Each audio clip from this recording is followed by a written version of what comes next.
Muy buenas noches a todos en este viernes 10 de octubre, donde estamos disfrutando de este webinar de ciencias bíblicas que ha puesto a disposición las Sociedades Bíblicas Unidas en Latinoamérica, en habla hispana, y nos alegra mucho que estén esta noche con nosotros, reciban todo nuestro saludo desde México, Bolivia, Perú, Colombia, Venezuela, Panamá. Bueno, ahí hay varios hermanos que nos dejan su saludo en la caja de comentarios. Déjenlo allí. Recuerden escribir desde dónde se encuentran viéndonos. Algunos dejan el departamento o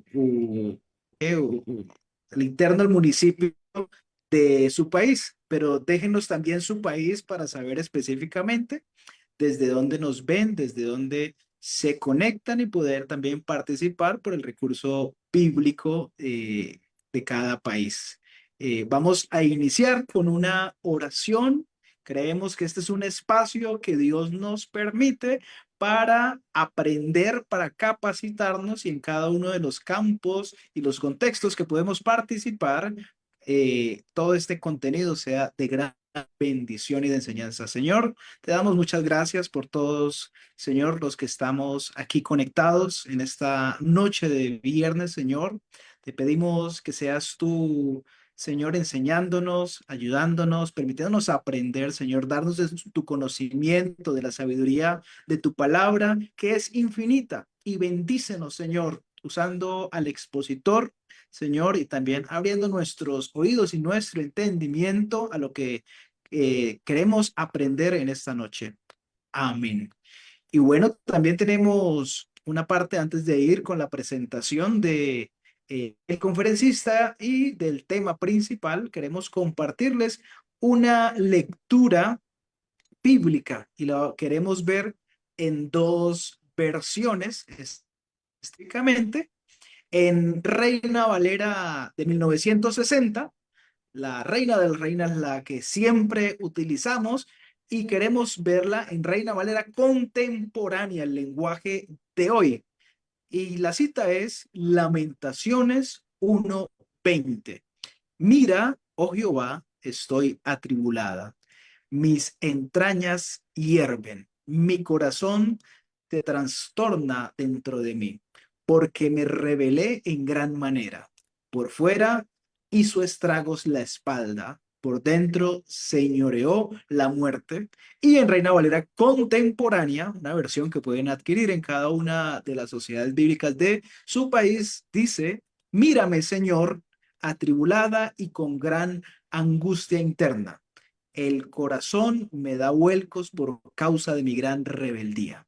Allá afuera hace estragos la espada, aquí adentro predomina la muerte. Pueden disfrutar de este lenguaje actual, ¿verdad? Más comprensivo a cómo hablamos el español actualmente y seguir también disfrutando de la Reina Valera de versión 1960, adquiriéndola en las sociedades bíblicas de cada uno de sus países. Colóquense en contacto, búsquenos en redes sociales, si no lo siguen, síganlo y así podrán disfrutar de la palabra de Dios en el lenguaje de su corazón. Y esta noche tenemos un tema bien especial. Tenemos varias personas, bastantes personas conectadas.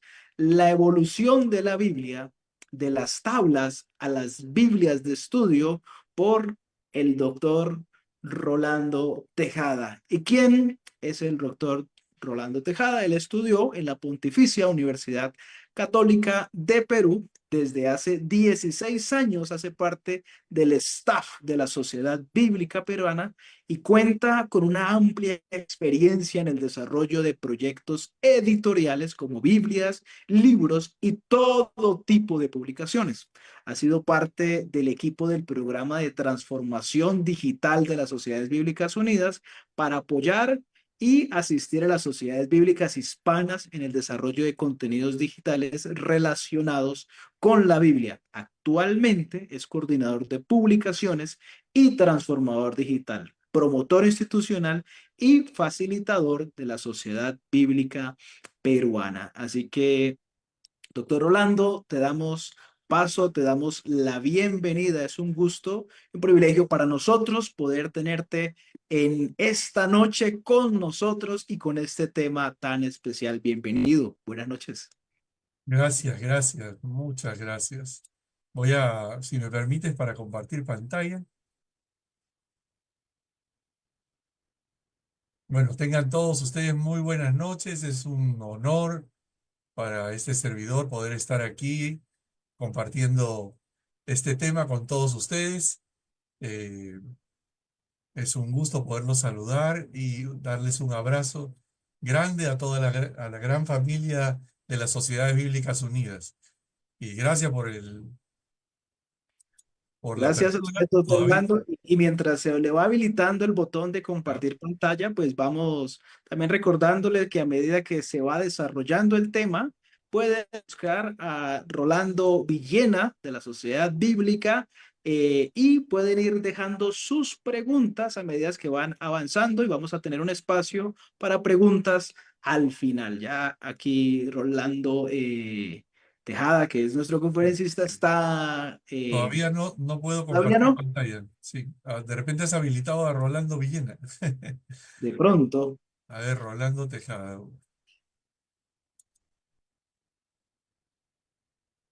Bueno, creo que estás mm, mm, mm, listo. Creo que Ahora ya sí. listo. Listo, adelante. Eh,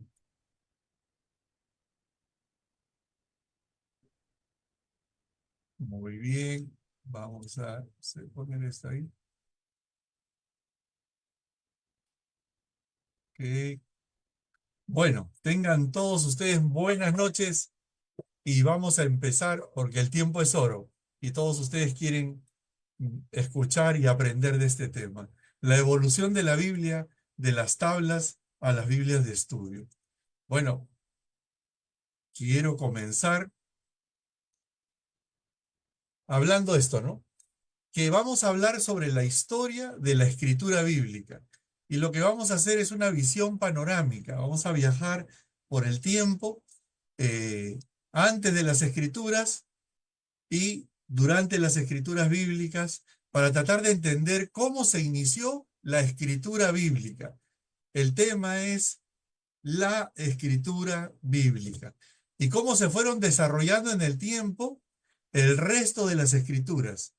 Vamos a hacer un viaje en ciertos momentos, en ciertas historias, en ciertos pasajes en los cuales nos vamos a detener para ir viendo este tema de la evolución de la escritura a lo largo de la Biblia.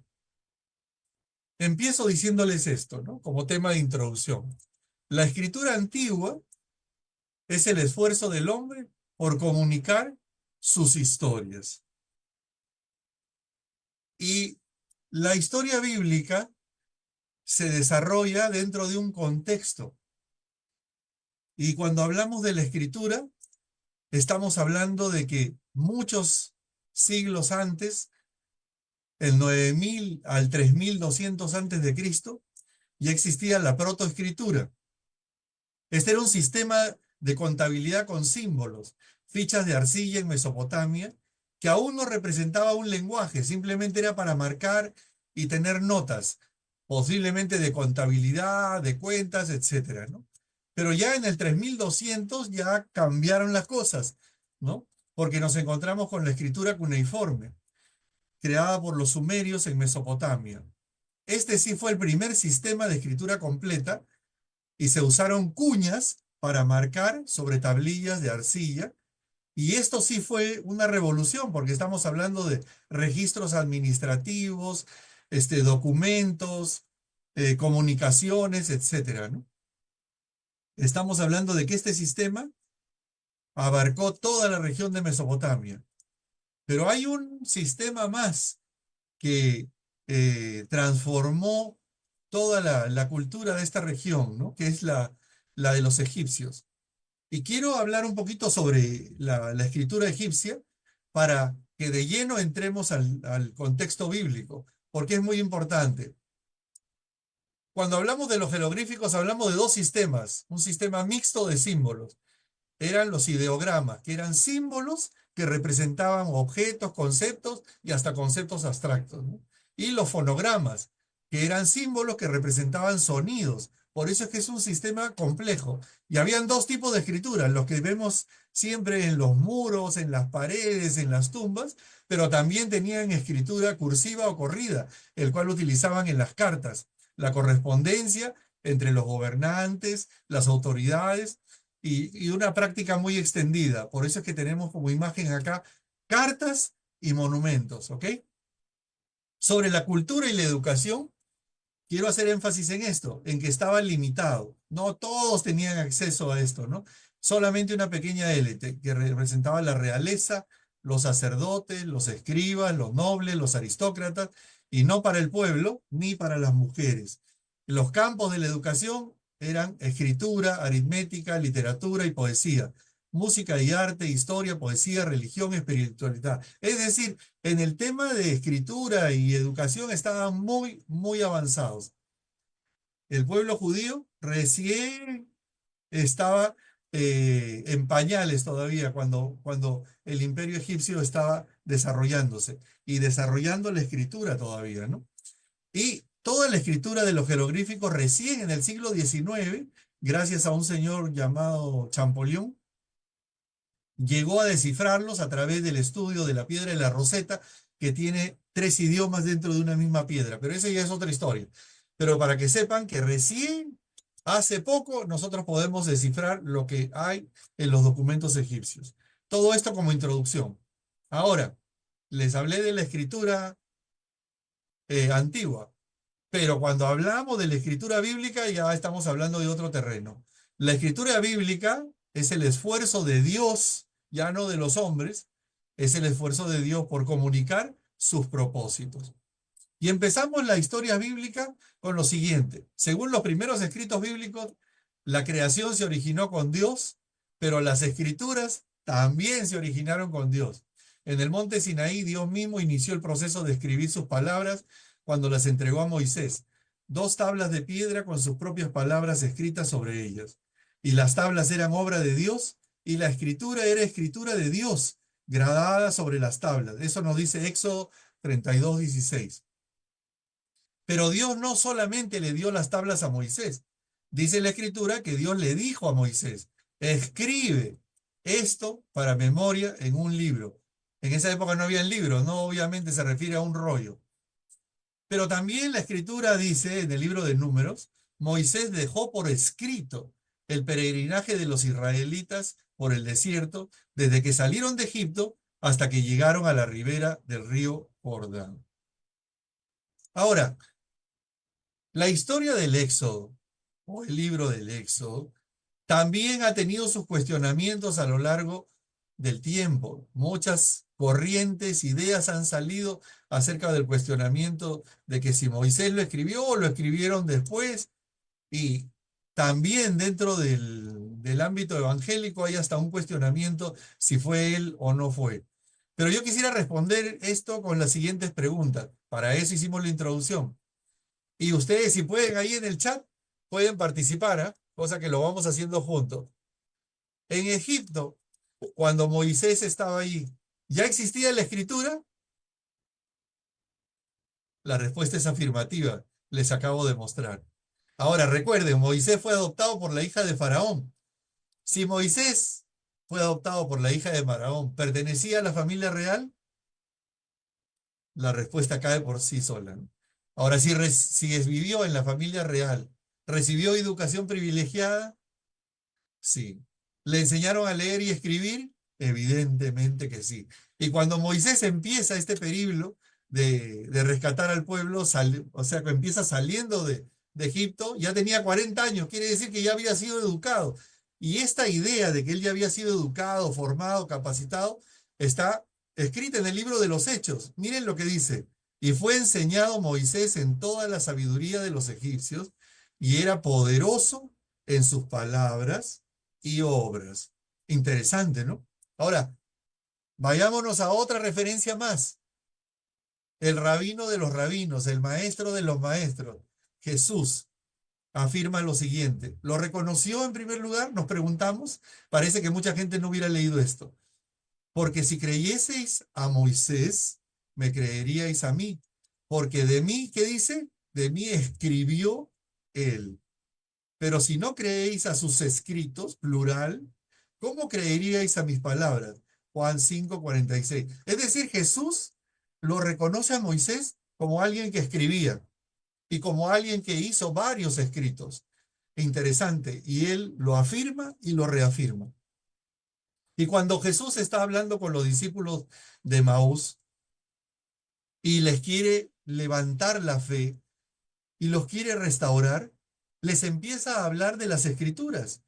Y él no menciona los libros. Él lo que él dice es, y comenzando desde Moisés y siguiendo por todos los profetas, les declaraba en todas las escrituras lo que él decía.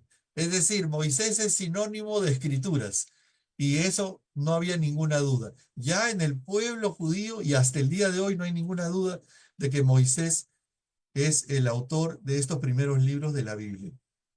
Sigue siendo un misterio porque no hay pruebas de estos documentos de esa fecha, pero la verdad salta a la luz. Ahora, sobre este tema también hay tres hipótesis. Uno es el hecho histórico, por ejemplo, el Éxodo. Otro es el tiempo en el cual se escribieron los acontecimientos que nosotros ahora conocemos. Y tercero, hubo una edición final, probablemente en el siglo VI antes de Cristo, posterior al exilio, donde se completaron estos libros, y eso es parte de lo que vamos ahora a ver más adelante. Pero esto también es una hipótesis. Entonces, empezamos con el Éxodo, entendiendo que fue una obra que inició Dios como escritura, y llegamos al tiempo de los jueces. Pero también tenemos documentos de historicidad bíblica, es decir, documentos que hablan de la exactitud histórica de la Biblia. Aquí tenemos que el faraón Mereptah, el hijo de Ramsés II, mandó hacer una inscripción en granito de 3 metros de alto para que quede registrada una campaña militar en Canaán. Esta campaña describe la lista de pueblos derrotados. Y aquí aparece la primera mención extrabíblica del nombre Israel. Dice, refiriéndose a Israel, está desolado, su simiente ya no existe. Es decir, una forma poética de decir que Israel había sido derrotado. Ahora, la palabra Israel está en jeroglífico, como ustedes lo pueden ver ahí abajo, es un símbolo, pero es un símbolo usado para grupos de personas nómadas. Es decir, el concepto era que Israel en ese momento no era una nación. Esto implica que Israel era en ese momento un grupo tribal o étnico con algún tipo de identidad común. Esta estela se encuentra en el Museo del Cairo y es una señal, es una prueba de que de la existencia del pueblo de Israel y la fecha, lo asombroso, es una fecha muy cercana y muy relacionada al periodo del Éxodo. Saltamos unos años más adelante, dejamos a los jueces y Samuel ya ha ungido a Saúl, a David, y ha empezado la monarquía. Junto con la monarquía surge el profetismo, ¿no? Y en este momento ya tenemos a un pueblo distinto, un pueblo que comparte historias, historias como la promesa a los patriarcas, la liberación de Egipto, el pacto en el Sinaí, el peregrinaje por el desierto y la entrada a Canaán. Y entonces es en este periodo de los reyes, ya en el año 1050 a.C., que aparece el desarrollo formal de la escritura. Surgen las burocracias, los cuerpos de grupos de escritores llamados escribas que trabajan en el palacio real, en el templo, en la corte o en el ejército. Ya estaban estructurados. Entonces esto implica que la escritura ya estaba desarrollada de alguna manera en este periodo, en este tiempo. Pero hay algo importante, la oralidad es lo que ha unido todos los tiempos bíblicos. Si nosotros entendemos por la oralidad la transmisión de las personas a través de las historias, las narrativas, era lo principal. Era más importante oír una historia que leer una historia. Por eso es que la escritura surge como apoyo a la oralidad. Y eso lo vamos a ver a lo largo del tiempo. Otra prueba tangible que tenemos de este periodo de los reyes es este rollo de plata enrollada. Resulta que hacen unas excavaciones en el sur de Israel, de Jerusalén, y encuentran una tumba. Y en la tela de la persona que habían enterrado encuentran un perchero. Y ese perchero era de plata. Lo desenrollan, lo limpian y encuentran esta escritura. ¿Qué cosa era esta escritura? La bendición sacerdotal. Que el Señor te bendiga y te cuide, que el Señor haga resplandecer su rostro sobre ti, etcétera. Se encuentra en Números 24, 6:24 y está en el Museo de Israel. Ahora, lo asombroso es que esto está fechado en el periodo de los reyes. Y como les dije, esta es una prueba de que ya la escritura era algo que se practicaba a diversos niveles. Esta es una escritura cursiva hebrea, antes del exilio. Vamos a ver también un poco más de esto. Saltamos un tiempo, unos años, y nos vamos a otro tiempo en el cual hay una prueba sobre las escrituras muy interesante. Las reformas del rey Josías. Resulta que durante las reparaciones del templo de Jerusalén, el sumo sacerdote Hilcías encontró el libro de la ley. ¿Qué quiere decir? El libro de la ley es la traducción de la palabra hebrea Torá. Y esta palabra es asignada a los libros del Pentateuco. Resulta que este libro se había extraviado por décadas. Y cuando el sumo sacerdote le avisa al cronista, al que registraba todo, ¿ya? El cronista lo lee y se queda impresionado, le avisa al rey, el rey escucha la lectura del libro de la ley y surge un gran cambio en él, ¿no? Y estamos hablando de que encuentran el antecedente más antiguo de la Torá. Hay un reconocimiento de la palabra de Dios y este libro se convierte en la norma fundamental del Estado. El rey lo pone incluso por sobre la autoridad del rey. ¿Y qué hace Josías? Implementa la revolución del Deuteronomio. ¿Cómo se habría desviado el pueblo de Israel por la pérdida de la Torá, por la pérdida de este libro que los guiaba, que todo su desarrollo espiritual estaba de cabeza? Josías implementa las siguientes medidas: elimina todos los rituales y centros de culto que había por todos lados. Incluso había prostitución sacerdotal dentro del mismo templo, ¿no? Había sacrificios de niños, habían falsos sacerdotes por doquier. Entonces, Josías decide romper con todo eso y que el único lugar exclusivo como culto debe ser el templo de Jerusalén.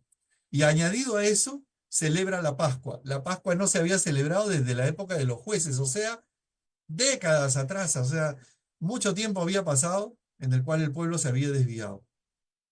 Y ahora lo interesante es que esta fiesta de la Pascua se encuentra en el libro del Éxodo, se menciona en Levítico, en Números, y es un mandato en Deuteronomio. Todo esto es un argumento de que no solamente se encontraron pues los 10 mandamientos, se encontró un, un, un escrito que transformó la mente de este rey, ¿ya? Y de todo su reinado. Y pasamos a otra etapa muy interesante. Pasan los años y el pueblo se vuelve a desviar. Y surge un profeta que se llamaba Isaías, y 150 años más o menos antes de la destrucción de, de Israel por Babilonia, escribe esto, haciendo alusión: la hierba se seca y la flor se marchita, pero la palabra de nuestro Dios permanece para siempre. Esta palabra fue inspiradora para todo lo que estaba a punto de vivir este pueblo. En el año 587 a.C., y todo esto tiene que ver con la escritura, el rey Nabucodonosor invade a los israelitas y quema la ciudad, el templo. ¿Y qué significa todo esto? Significa el final del templo. Lo quemó completamente, quemó el símbolo de su identidad, sin el único lugar oficial de culto, y ya no había más peregrinajes al templo. Significó el fin de su religión, sin sacrificios, sin levitas, sin oraciones, sin enseñanza, sin tradición, sin ley. Ya no había más ovejas ni animales que sacrificar. El fin del sistema: destruyó la ciudad, Se quedaron sin monarquía, sin nación, sin libertad, sin reino, sin casas, sin propiedades ni tierras. Ahora, acá hay algo para reflexionar. En todos los demás pueblos, todas las demás naciones que esto había ocurrido, desaparecieron. No se supo más. Es decir, esto fue el final para cada pueblo que fue invadido. Y la historia nos dice que esto milagrosamente no pasó con el pueblo de Israel.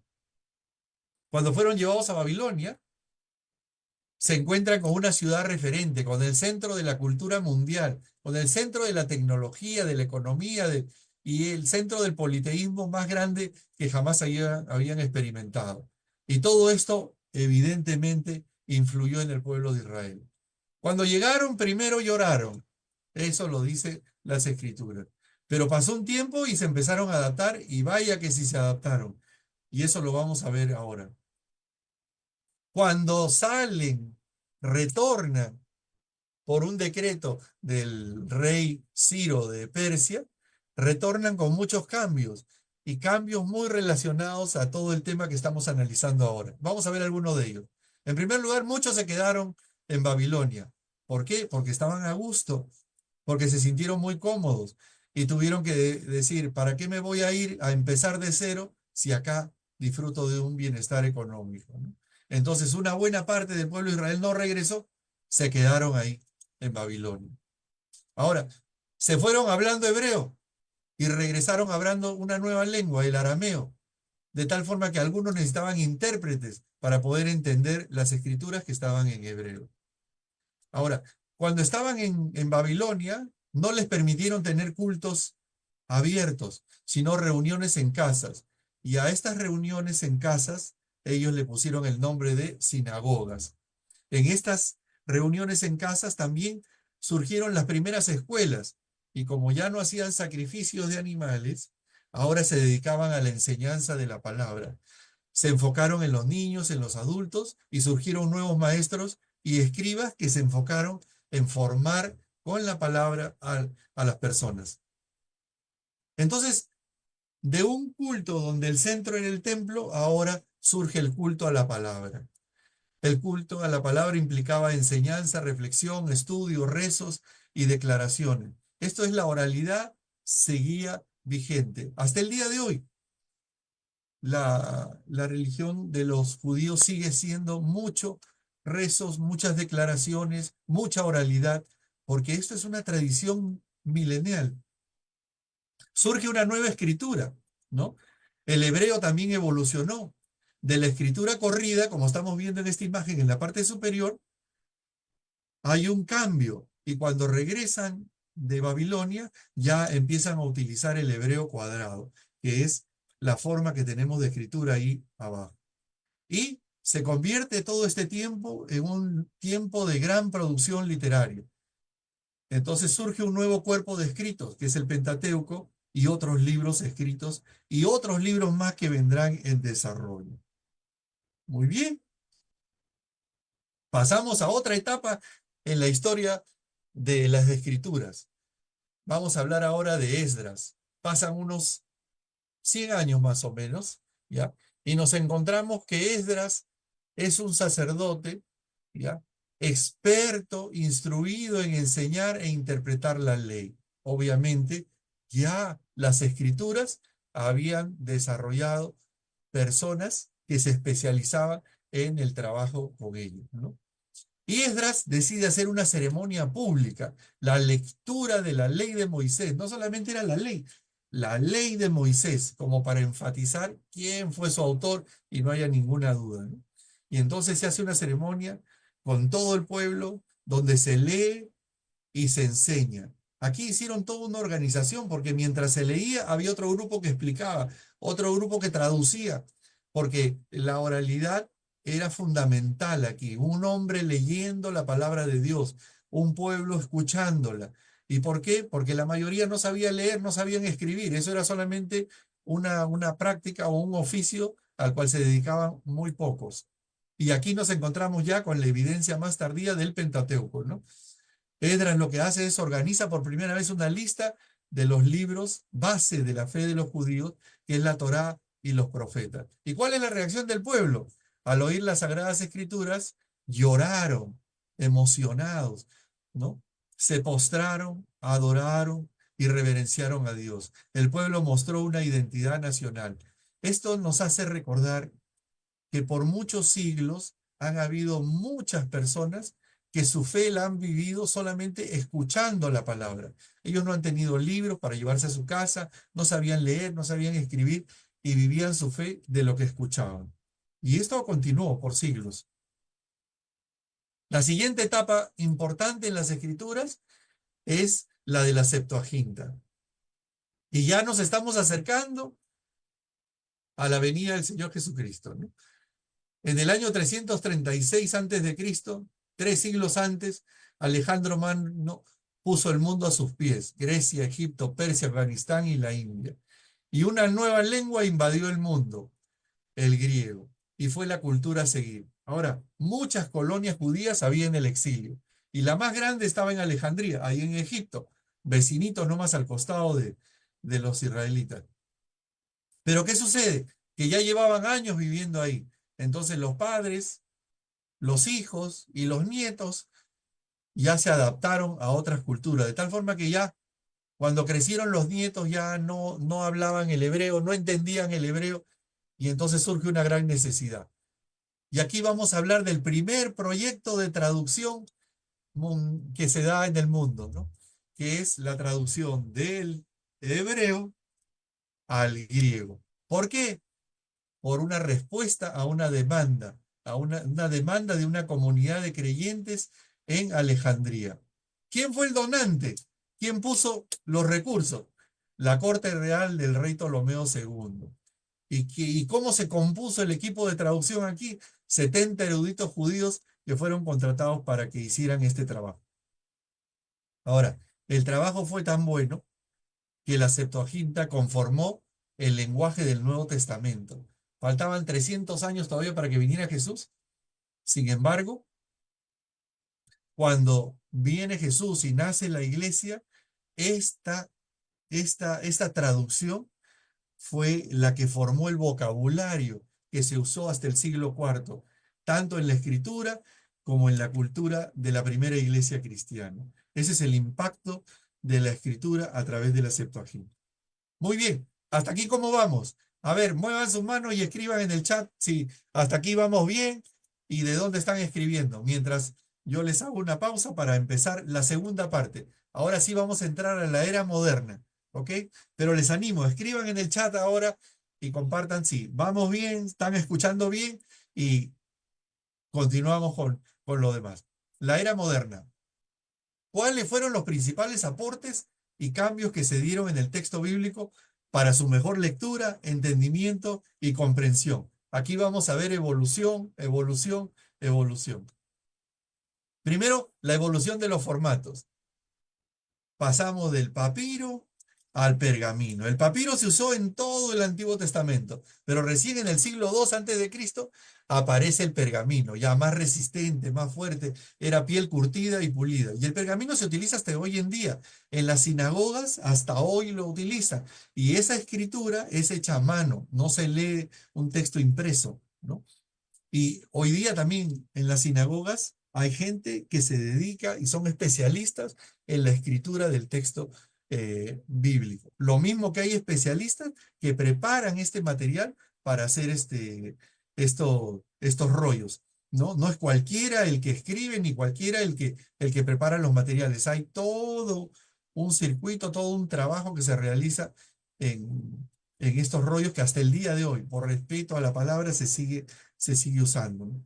Como una referencia, el rollo de Isaías mide 7 metros 34 centímetros y tiene 20 hojas unidas finamente, ¿no? Para que tengan una idea del tamaño que era. Pero sigue evolucionándose los formatos, porque en el siglo III, los cristianos, en esa necesidad de querer compartir la palabra, inventan el códice. ¿Qué hacen? Cortan las páginas, las cosen por el lomo, le agregan una tapa y forman lo que hoy día llamamos libros. Entonces los cristianos ingresan un nuevo sistema que lo enviaban a todas las iglesias con todos los textos ahí escritos y copiados. Evolución de los formatos. El texto hebreo también evoluciona. Miren, Acá tengo un versículo bíblico. A ver quién lo puede leer, ¿no? ¿Quién tiene la sabiduría, la capacidad de leer qué dice ahí? ¿Ya? Esto es un ejemplo nomás. ¿Ya?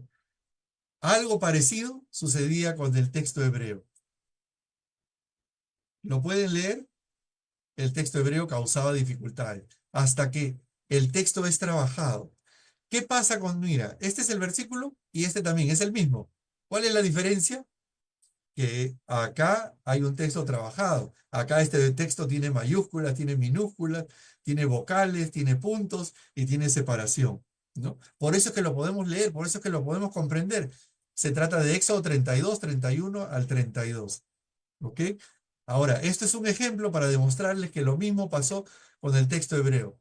En el siglo VI después de Cristo, los masoretas, un grupo de eruditos judíos, desarrollaron un sistema de notación para agregarle al texto original vocales y puntuación, para que se pueda comprender su lectura, su vocalización, para que se puedan diferenciar unas palabras de otras. Y esto perduró hasta el siglo X. La masora se estandariza y se convierte en la forma estándar de leer y de escribir el texto hebreo de la Biblia. Seguimos con el tema de la evolución. Aquí tenemos las copias completas más antiguas del Antiguo Testamento en hebreo, ¿no? Mire, la más antigua es de 1000 después de Cristo. Es el Códice de Leningrado. Y la más cercana es de 900 años después de Cristo, el Códice de Alepo. Miren cuántos años hay de diferencia de los textos originales, porque los textos originales no los tenemos, ¿no? Y lo que se tiene son pequeñas porciones bíblicas, ¿no? Como por ejemplo, este se llama el papiro P52. Es una porción, la más antigua del Nuevo Testamento. Está escrito por ambos lados, en griego, y data del 125 al 175 después de Cristo. Y tiene el texto bíblico de Juan 18, 31 al 33 y del 37 al 38. Pero es un pedacito. Imagínense, lo que se tenía era las Biblias completas, ¿no? En hebreo masorético. Pero recién del año 900 y del año 1000 después de Cristo. Hasta que el descubrimiento más importante de la arqueología bíblica ocurrió. Los rollos del Mar Muerto. Entre los años 1946 y 56 se encuentran 11 cuevas. Se encuentra la mayor cantidad de manuscritos y fragmentos bien preservados porque estaban dentro de vasijas de barro. Esta era una práctica muy antigua, poner los escritos dentro de vasijas de barro para que se conserven. Si anotan ese pasaje, Jeremías 32:14, Dios le pide a Jeremías que un contrato también lo meta en una vasija, porque esa era la técnica de cómo hacer perdurar las cosas. Y estos manuscritos son del siglo III al siglo I antes de Cristo. Y una cosa que quiero destacar acá, se encuentran copias de todos los libros del Antiguo Testamento, ¿no? Y también se destaca que de algunos libros hay una buena cantidad de copias. Y aquí quiero hacer referencia al libro de Isaías. Del libro de Isaías se encuentran 22 copias, pero no todas las copias estaban completas, solamente hay una que está completa, ¿no? Y mide 7 metros 34 centímetros. Se puede decir que esta copia es la Mona Lisa de la nación de Israel, ¿no? Porque resulta que, ¿por qué habían tantas copias del libro de Isaías? Porque en esa época, estamos hablando de el siglo III antes de Cristo, el profeta Isaías era el más leído, el más popular, y si se dan cuenta, era el que mayor presencia tiene en los libros del Nuevo Testamento. Ahora también se encuentran otros libros, copias, comentarios, calendarios, oraciones, normas, comunidad religiosa judía, y todo esto sobre los esenios, ¿no?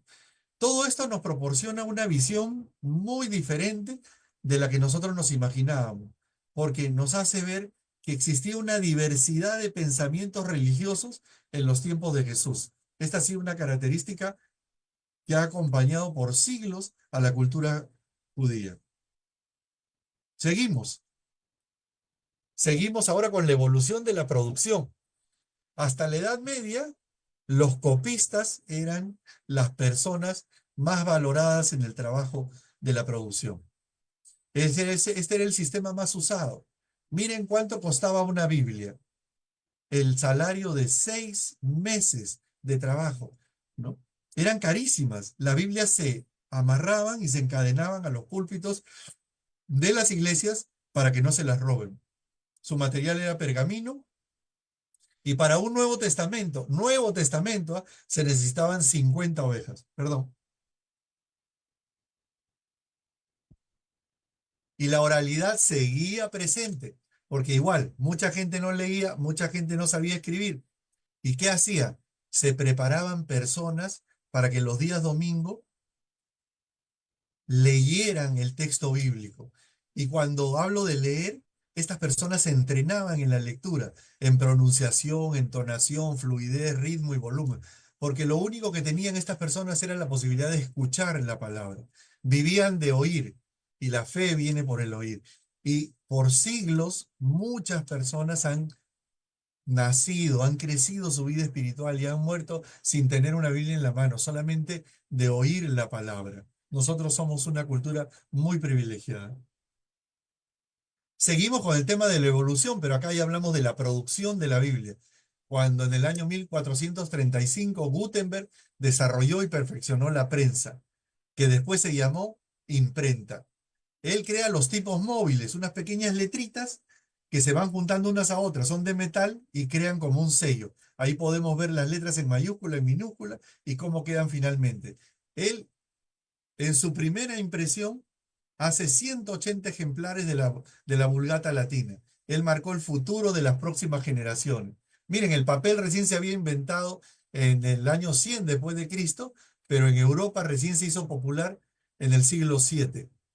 Pero el invento lo transforma todo. Ya dejaron el cuero, dejaron de escribir, la imprenta revolucionó. Ah, hay una nota. Esa foto que ven ahí es del Museo de la Biblia de la Sociedad Bíblica Peruana, por si acaso. Ahí tenemos, fíjense, los manuscritos, los rollos, los textos y todas las imágenes que les estoy mostrando son del Museo de la Biblia de la Sociedad Bíblica Peruana. Están todos invitados para conocerlo. Seguimos. La evolución del estudio bíblico.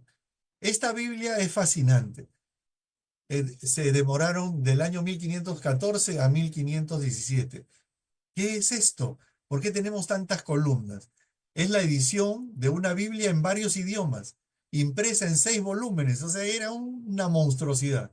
Fue preparado en la Universidad de Alcalá de Henares, en España, por un grupo de académicos. Esta Biblia incluye textos en hebreo, griego, arameo y latín. O sea que el que quería aprender la Biblia desde las lenguas originarias tenía que ir a buscar esta Biblia. Y aquí podía encontrar los textos originales. Ya para esta fecha tenemos estas Biblias de estudio.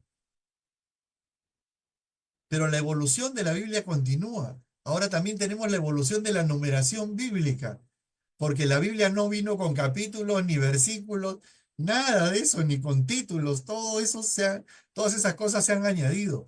Todo por la iniciativa de querer hacer las escrituras más comprensible, más entendible. Y ese es el espíritu que mueve a las sociedades bíblicas unidas.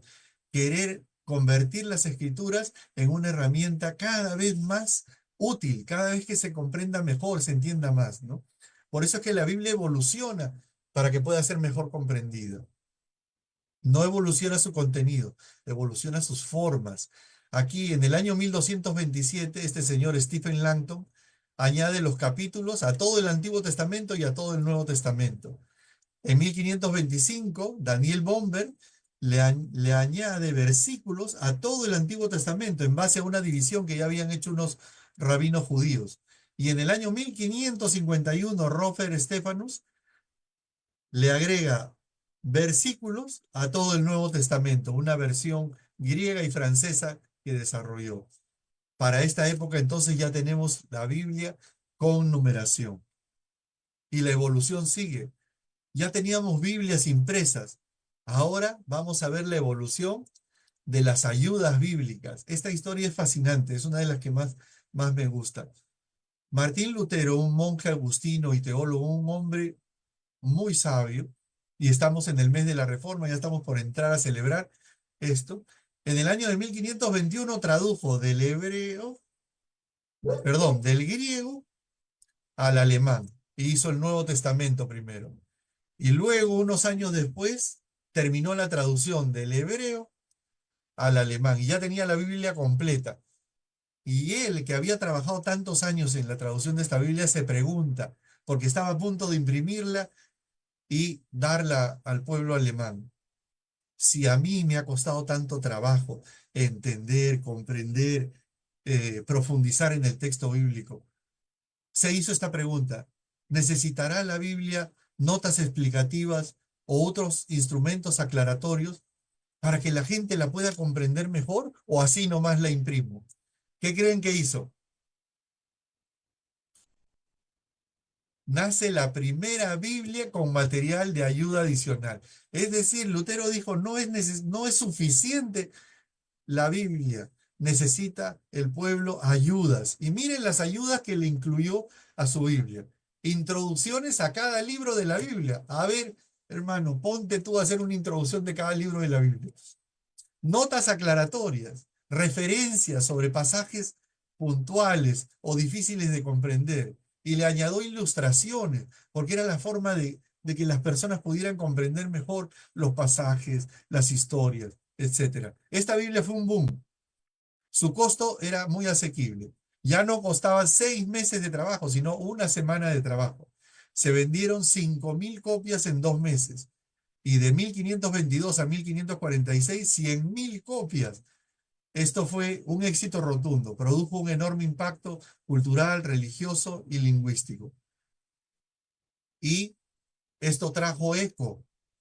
Si bien es cierto, la Biblia anterior la trabajó una persona, miren, acá se juntaron un grupo de eruditos para hacer la traducción de la Biblia de Ginebra. Es una traducción al inglés. Se juntaron en Suiza un grupo de personas que estaban siendo perseguidos, ¿ya?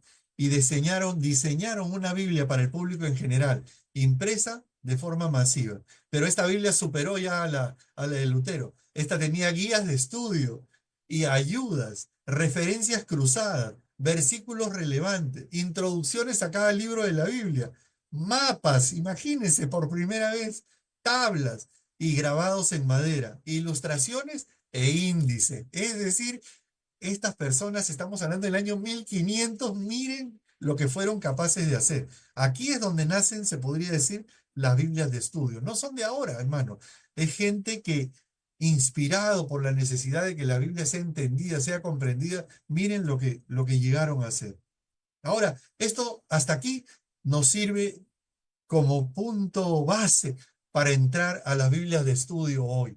Todo esto que les he mostrado es para que entendamos cuánto han evolucionado las escrituras, cuánto se han transformado y cuántos hombres han habido con ese deseo de que sea más entendida, mejor comprendida, etcétera, ¿no? Entonces ahora vamos a ver las Biblias de estudio hoy en día, una mirada muy rápida, y quiero que escriban en el chat y que pongan ahí otra vez hasta aquí. ¿Cómo vamos? ¿Les ha parecido bien? ¿Les ha gustado los temas? ¿Y qué expectativa tenemos con esta última parte de la Biblia de estudio? Pero por favor, pongan de qué país están escribiendo.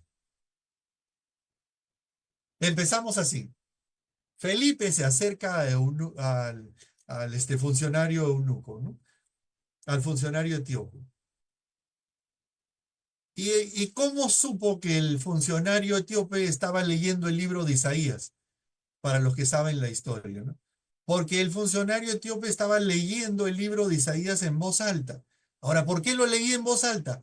Por la oralidad. La gente estaba acostumbrada a todo a hacerlo en voz alta, las oraciones en voz alta, las lecturas en voz alta, ¿no? El lenguaje hablado era el predominante, como les dije. Toda la escritura era para apoyar la oralidad. Entonces fue por eso que Felipe lo escucha leer. En esa época y hasta ahora no se concibe el hecho de leer para mí, leer en silencio o de orar en voz baja, etcétera, ¿no? Hay un caso muy, muy notable. ¿Se acuerdan de Ana, la mamá de Samuel, que está orando en el templo y solamente juntaba los labios, ¿no? Ella estaba haciendo algo que no era normal. La oración siempre se hacía en voz alta y ella estaba solamente juntando los labios. Por eso es que el sumo sacerdote la ve y piensa que está ebria, ¿no? Porque estaba haciendo algo que no era común, ¿no?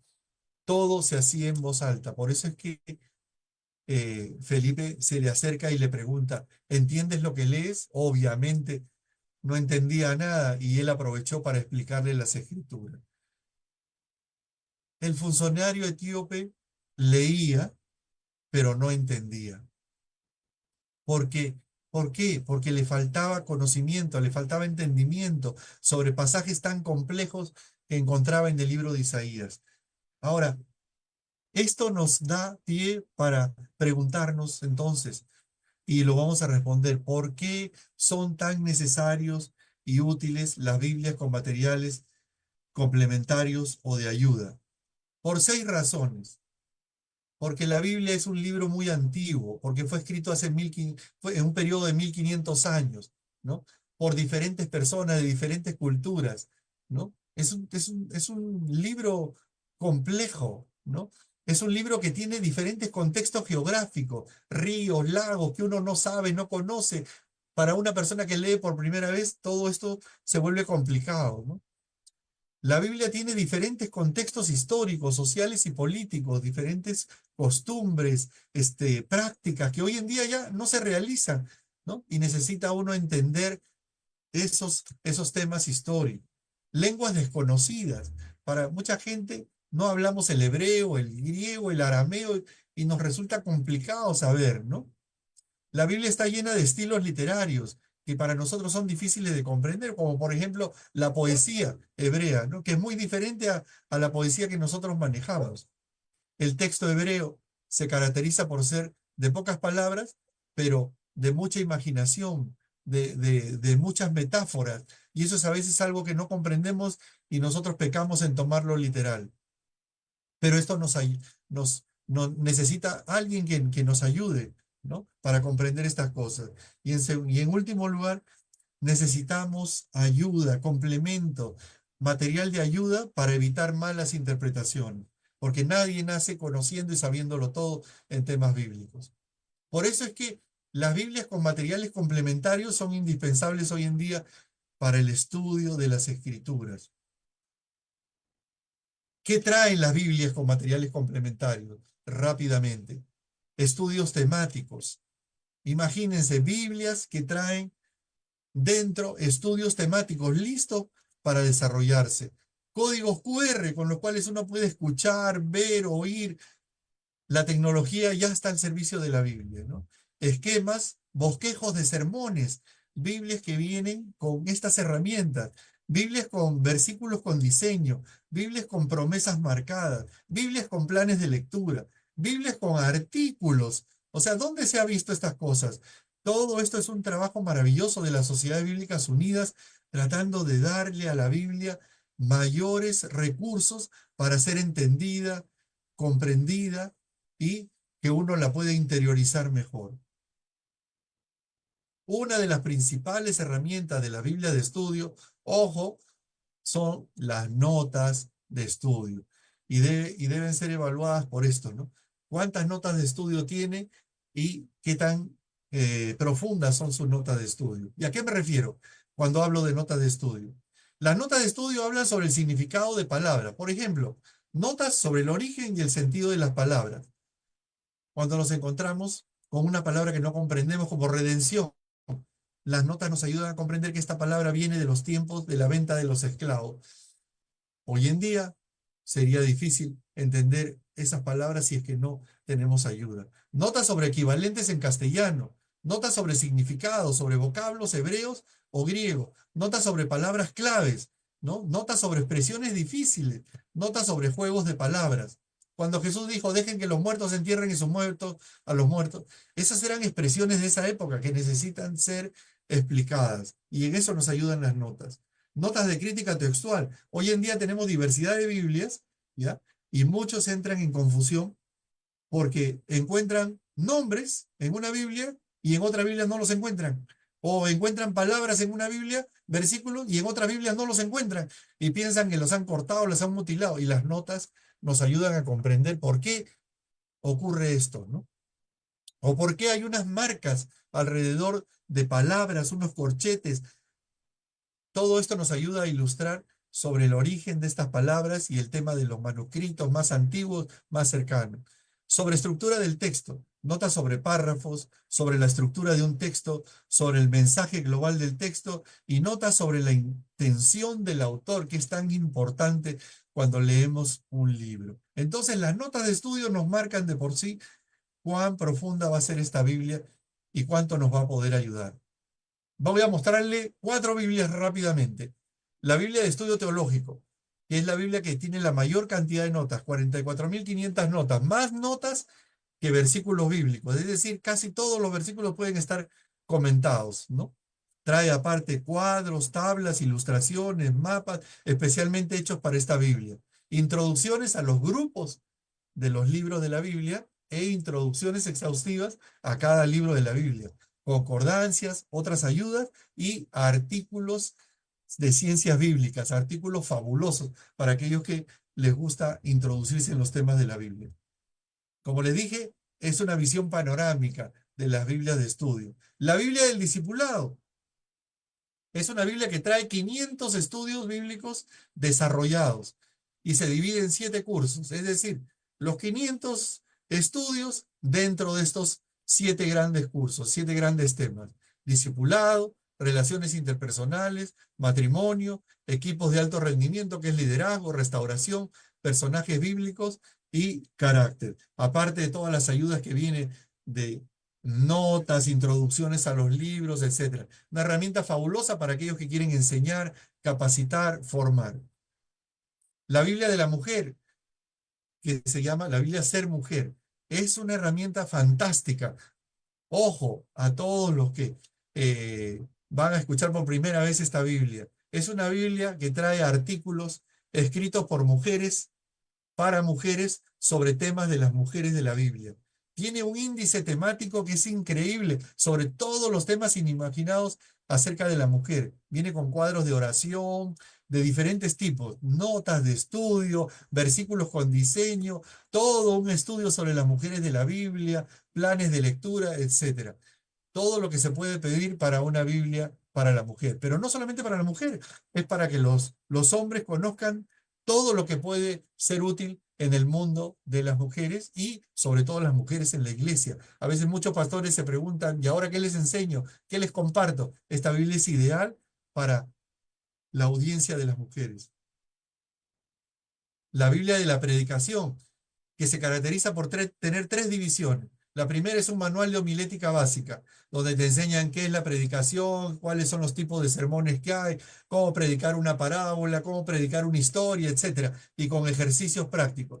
Y miren, te viene con 120 modelos de sermones ya desarrollados. Y si eso fuera poco, 1.600 bosquejos de sermones a lo largo de toda la Biblia. Es una herramienta ideal para aquellos que van a enseñar, predicar y tienen el trabajo exhaustivo de guiar cada semana. Un trabajo que, una Biblia que va a facilitar mucho el trabajo que realizan. Entonces, las Biblias que traen material complementario les llamamos Biblias de estudio. Este ha sido un recorrido por todo el avance y el trabajo que está realizando las Sociedades Bíblicas Unidas para que en cada país los amantes de la Biblia puedan tener mayores recursos para su estudio. Muchas gracias por haberme acompañado hasta aquí. Que Dios les bendiga y seguimos en esta transmisión.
Una disculpa, muy buenas noches.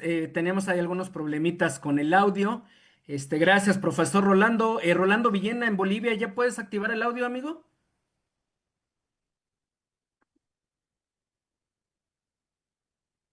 Seguimos sin poder activar el audio de Rolando Villena.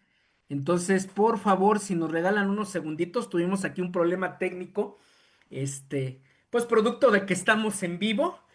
Y enseguida lo reactivamos para que Rolando Villena, que lo vi trabajando muy duro, unificando ahí las preguntas que le hicieron a Rolando Tejeda de Perú, se las pueda presentar. Me avisas, por favor, Rolando, o cuando tengas ya habilitado tu audio. Me haces una señal, por favor. Y mientras tanto, recordarles de este proyecto de webinars, veo muchos rostros que no veo frecuentemente. Si ustedes se están uniendo a las transmisiones en las últimas semanas, en los últimos meses. Esto es un proyecto que surgió hace 5 años durante la pandemia entre la Sociedad Bíblica de Colombia y Perú y que se ha ido extendiendo a lo largo del continente. Llevamos ya 5 años de transmisiones totalmente ininterrumpidas, a excepción del último viernes de cada año y el primer viernes de cada año. Son entre 50 y 51 transmisiones sin repetirse desde hace 5 años.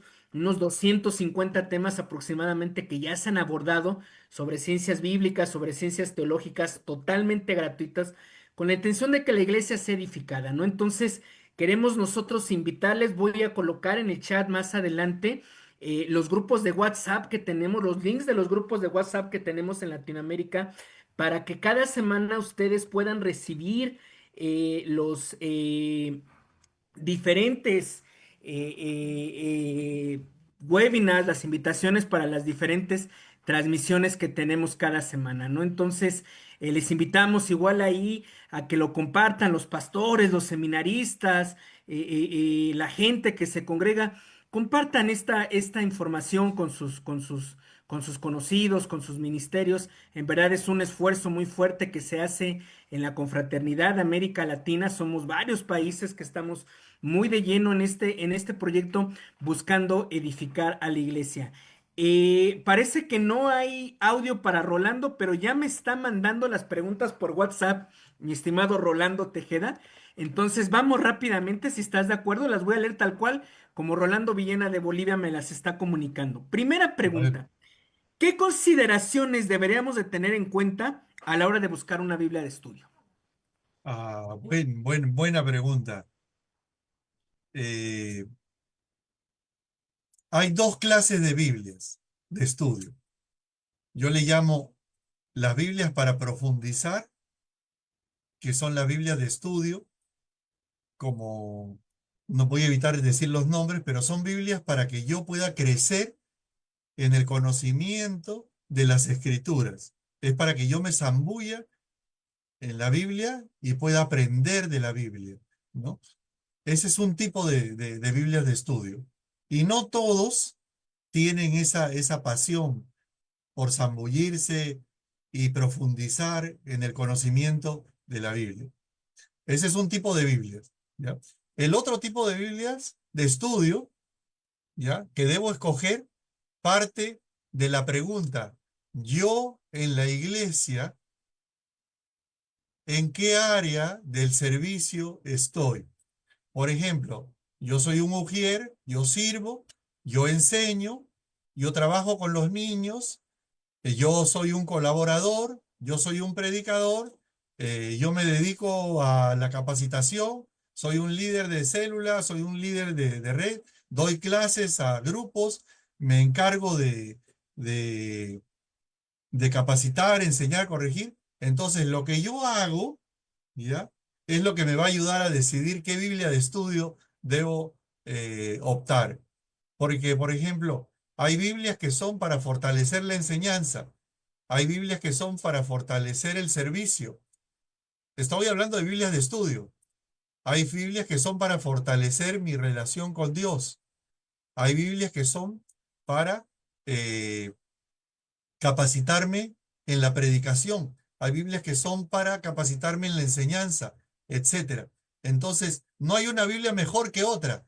Uno debe evaluar cuál es mi necesidad, para qué quiero una Biblia de estudio, para qué me va a servir en mi ministerio, en mi familia, en el trabajo que yo hago, y según esa visión, yo debo preguntar, ¿tienen Biblias cuando uno vaya a una sociedad bíblica? ¿No tienen Biblias de estudio que me ayuden en el ministerio tal, en la enseñanza, en la edificación, en mi identidad, etcétera, etcétera? Entonces, por eso es que están especializadas las Biblias para diferentes audiencias, ¿no? Entonces uno debe identificar primero en qué área yo me encuentro y después ir a buscar esas Biblias, porque a todos el Señor nos hizo diferentes, con diferentes necesidades.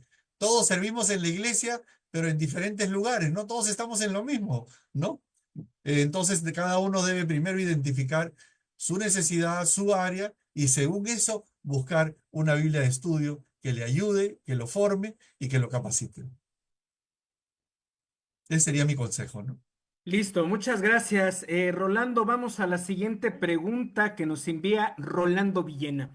En relación a los textos bíblicos y su fidelidad después de 3000 años, ¿qué nos enseñan los rollos del Mar Muerto, los manuscritos de Qumran? Ya. Como les mencioné, les voy a dar un ejemplo, ¿no? La muestra más significativa de estos rollos encontrados en Qumran del siglo III antes de Cristo, podría decirse que es el rollo de Isaías, por el simbolismo que representa, ¿no? Estamos hablando de que este rollo de Isaías es el más antiguo del mundo, y hasta antes de su descubrimiento teníamos un rollo de 1000 años después de Cristo, ¿no? Y había muchas personas que decían, seguramente han cambiado el texto, lo han agregado, lo han copiado mal, seguramente quién sabe si este texto realmente es el verdadero, si este texto no será modificado, y cuestionamientos de ese tipo habían por años. Cuando aparecen los rollos de Qumran, se contrastan los textos, y el asombro en todos los biblistas y estudiosos ha sido la exactitud en el trabajo de los copistas, ¿no? De los escribas, porque es una profesión que a veces nosotros desconocemos. Han sido personas que han hecho un trabajo tan minucioso, tan serio, que nos revela el profundo temor y respeto hacia la palabra de Dios. Con decirles la siguiente anécdota, ¿no? Que a veces la escuché del maestro Marlon, ¿no? Que hay escribas hoy en día que cuando copian el texto bíblico dejan el espacio del nombre de Dios en blanco. Y hay un día muy especial que separan para llenar solamente el nombre de Dios. Ese día, todo el día, ¿ya? Y para llenar el nombre de Dios tienen que hacer todo un ritual de purificación. Llenan ese nombre y continúan con el ritual y se dedican solamente a llenar el nombre de Dios a través de un trabajo de purificación. ¿Eso de qué nos habla? De seriedad, de respeto, de cuidado hacia la palabra, ¿no? Ahora imagínense esto. Nosotros, cuando leemos el texto bíblico, cuando nos acercamos al texto bíblico, lo hacemos con esa misma reverencia, con esa misma pureza, con esa misma seriedad. Eso es algo que lo dejo para que todos nos cuestionemos. Pero el hecho es que las pruebas que nos han dejado estos manuscritos han revolucionado el mundo de la Biblia, porque también nos hablan de cómo eran los pensamientos y la cultura en la época de Jesús. Y como les dije en la charla, estos manuscritos que han encontrado, no solamente de los textos bíblicos, sino de los pensamientos de la época, nos revelan que habían diversos pensamientos en la época. No todos estaban de acuerdo, no todos creían en lo mismo, no todos estaban andando como hermanitos agarrados de la mano. Por eso es que encontramos en la Biblia que habían los fariseos, los seduceos, los escribas, de una serie de grupos que convivían todos juntos, porque tenían diferentes enfoques, diferentes maneras de pensar sobre un mismo texto, imagínense, ¿no? Y esa era parte de la cultura de la época de Jesús que nos ayuda a entender mejor y a comprender los textos de esa época. Listo, muchas gracias, Rolando. Vamos a cerrar ya porque nos ganó el tiempo, muy brevemente con una tercera pregunta. Sobre la Septuaginta. ¿Hasta dónde llegó su influencia sobre la escritura de los evangelios y el inicio de la iglesia? Y nada más, si me permites, hay un dato. La Teológica trae un artículo muy interesante al respecto. Exacto. Sí, sí, sí, sí lo he leído, sí lo he leído. La teológica, sí, siguiendo la referencia, no solamente trae uno, cada uno de los artículos de la teológica son fascinantes los artículos sobre cómo el Antiguo Testamento revela al Nuevo Testamento, cómo encontrar al Nuevo Testamento dentro del Antiguo Testamento, sobre el canon bíblico, la Septuaginta, ayúdame, Abraham. O sea, son una serie de artículos fabulosos que vienen como parte de esta Biblia de estudio. Pero con respecto a la pregunta, debemos entender que en la época de Jesús, el idioma griego estaba tan diseminado que los mismos apóstoles deciden escribir las cartas en griego, ¿no? Ellos eran judíos. ¿Cuál era la lengua de los judíos? El hebreo. Y sin embargo deciden escribir el Nuevo Testamento en griego. Pero para esto ya existía la Septuaginta y todo el lenguaje de la Septuaginta, o sea, de 300 años antes de Cristo, ¿ya?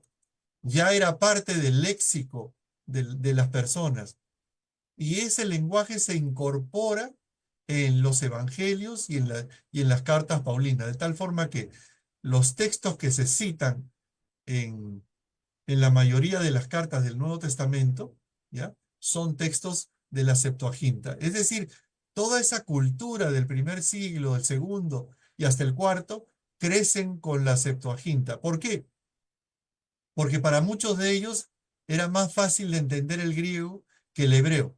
No significa que el hebreo no se leía, no se hablaba, no se recitaba. Por supuesto que sí, pero tenemos que entender que había muchísima gente que ya había adoptado el griego. Entonces la influencia de la Septuaginta es tremenda en toda la primera iglesia, ¿no? Y la Septuaginta surge, como les dije, por esa necesidad de los judíos que vivían en el extranjero y que les era más fácil entender sus escritos en griego que en hebreo, porque ya se habían adaptado, adecuado a otra lengua y a otras culturas, ¿no? Bueno, espero que haya podido responder algo de lo que me han preguntado y gracias por su atención hasta aquí a todos, ¿ah? Una bendición estar con todos ustedes. Al contrario, muchas gracias a ti, Rolando, a la Sociedad Bíblica de Perú. Un abrazo a nuestros compañeros y que Dios siga bendiciendo este maravilloso ministerio. Amigo Rolando Villena, ¿tienes audio ahora sí? Sí, sí, estamos a lo Listo. correcto. Entonces pasamos Muy con bien, Rolando hermanos. Villena. Muchas Tuvimos aquí gracias. intervenir, invertir, perdón, para los anuncios finales. Adelante, Rolando. Muy bien, muchas gracias, hermanos. Y bueno, en verdad creo que estamos animados, pero este día, viernes 17 de octubre, hermanos, quiero animarles a que aparten también su tiempo, porque algo interesante va a ocurrir. Miren, a muchos nos gusta ser preguntones, pero este viernes vamos a tener con el doctor Juan Manuel Galdames una exposición sobre el arte de hacer preguntas, basado en el ejemplo de Jesús. Vamos, qué tremendo y qué importante es hacer preguntas a veces en nuestras exposiciones bíblicas o donde estamos. Entonces, quiero invitarlos para que este viernes estemos todos preparados. El arte de hacer preguntas, el ejemplo de Jesús. 17 de octubre, en el mismo horario, por favor, regístrese y queremos estar con usted. Bien, hermanos, con esta oportunidad vamos a ir terminando con una palabra de oración, agradeciéndoles a cada uno de ustedes por su tiempo. Doctor Rolando Tejada, también algunos nos están solicitando si podemos tener algún PDF, alguna parte de la exposición. Entonces, los que nos solicitan y en nuestros países compartiremos si es la voluntad de usted. Vamos a orar entonces con una palabra de oración, hermanos. Vamos a terminar. Les invito a que nos acompañen. Amado Dios, quiero darte gracias por esta oportunidad que tú has permitido de que pasemos un día viernes más. Interesante, un tema que nos ha hecho pensar, reflexionar en las herramientas que hoy tenemos con Biblias de apoyo, de estudio, Señor. Y cómo en el tiempo también tú has preservado y has hecho posible que la tengamos hoy en día. Y ese remanente que siempre hay, aquellos que están traduciendo, aquellos que están encontrando, nos ayudan mucho, Señor, a tener más confiabilidad en tu palabra. Gracias por este tiempo, gracias por la oportunidad que nos das y será hasta una nueva oportunidad. Te agradecemos en el nombre de Jesús. Amén. Hermanos, pueden habilitar su micrófono y darse un saludo como siempre lo hemos estado haciendo hasta que nos den la oportunidad de tener un tiempo para saludar. Muy buenas noches, hermanos.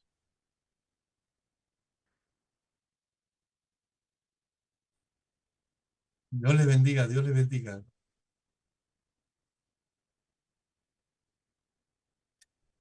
Abraham, tienes que habilitar los audios para todos.